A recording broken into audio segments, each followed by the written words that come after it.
Hi everyone, here we've got OPPO A53 from 2020 and let me show you how to set camera timer on this device.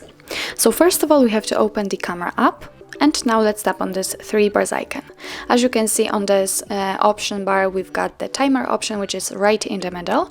Now it is off. If you want to turn it on, just tap on it. As you can see the icon has changed and it is also visible on our shutter button that the timer has been set for the 3 seconds delay, and after tapping again we've got 10 seconds delay. So let me check, for example 10 seconds delay, just go back to the camera and tap on the shutter button, and from now on your device will count down from 10 and after that time it will take a photo. Okay, let me check another option. Let's tap on the three bars icon, let's tap on the timer and let's set 3 seconds. The same situation, but now it is counting down from 3.